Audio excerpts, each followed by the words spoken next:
சகோதரர் பக்சிங் அவர்களின் ஊழியத்திலிருந்து விடாய் துணுக்கேற்ற வார்த்தைகள். டிசம்பர் மாதம் 16ஆம் தேதி. இப்பொழுது நீ தாமதிக்கிறதென்ன?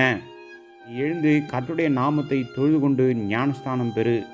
அப்போஸ்தலர் நடபடிகளின் புஸ்தகம் 22வது அதிகாரம் 16வது வசனம். ஞானஸ்தானம் என்பது ரட்சிப்பின் 3வது அடிப்படை கொள்கையாகும். எபிரேயருக்கு நிருபம் 6வது அதிகாரம் 2வது வசனம். பல விசுவாசிகள் இதன் அவசியம் மற்றும் முக்கியத்துவத்தை பற்றி அறியாதவர்களாக இருக்கிறார்கள்.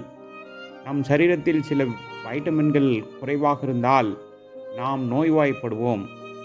தென்னிந்தியாவில் நல்ல சீதோஷ்ண நிலை இருப்பதால் கோடை விடுமுறைக்கு ஏராளமானோர் மலைப்பகுதிக்கு செல்கின்றனர். பல ஆண்டுகளுக்கு முன் அங்குள்ள ஜனங்கள் சில தோல் வியாதியால் பாதிக்கப்பட்டிருப்பது கண்டறியப்பட்டது. காரணம் தெரியவில்லை. தட்பவெப்பநிலை நன்றாக இருந்தாலும், தண்ணீர் நன்றாக இருந்தாலும், நல்ல உணவுகள் நிறைய இருந்தாலும் ஜனங்கள் நோய்வாய்ப்பட்டனர். நீண்ட ஆராய்ச்சிக்கு பிறகு தண்ணீரில் கால்சியம் இல்லை என்று கண்டுபிடிக்கப்பட்டது. குடிநீரில் கால்சியம் சேர்ந்ததால் அவர்கள் குணமானார்கள். இவ்வாறு கால்சியம் அல்லது பாஸ்பரஸ் அல்லது இரும்பு சத்து அல்லது வைட்டமின்கள் இல்லாததால் சரீரத்தில் நோய்கள் வருவதை நாம் பார்க்கின்றோம். அதேபோல்தான் ஞானஸ்தானத்திற்கு நாம் கீழ்ப்படியவில்லை என்றால் நாம் ஆவிக்குரிய ரீதியில் வளர முடியாது. ரட்சிப்பின் மற்ற அடிப்படை கொள்கைகளைப் போலவே ஞானஸ்தானமும் மிகவும் முக்கியமானது. விசுவாசிகளை கண்மூடித்தனமாக வைத்திருக்க எதிரி பல சாதனங்களை பயன்படுத்துகின்றான். சில விசுவாசிகள் ஞானஸ்தானம் தேவையில்லை என்று கூறுகிறார்கள். நாம் மறுபடியும் பிறந்தால் போதும். பெயரளவிலான கிறிஸ்தவர்களுக்கு ஞானஸ்தானம் ஒரு சடங்கு மட்டுமே. ஆனால் விசுவாசிகளுக்கு இது ஒரு சாட்சியாகும். கர்த்தராகிய இயேசு கிறிஸ்துவின் மரணம், அடக்கம் மற்றும் உயிர்த்தெழுதல் ஆகியவற்றில் அவரோடு நாம் இணைந்திருப்பதை வெளிப்படுத்துவதன் மூலம் நாம் ஞானஸ்தானத்தை நன்றாக புரிந்து கொள்ளலாம். என் மனம் மாற்றத்திற்கு பிறகு 2 வருடங்கள் நான் ஞானஸ்தானத்தை பற்றி நினைக்கவே இல்லை. நான் தினமும் வேதத்தை படித்தேன். சில நேரங்களில் நான் வேதத்தோடு ஒரு நாள் முழுவதும் செலவழித்தேன். ஞானஸ்தானம் எடுக்க தேவையில்லை என நினைத்தேன்.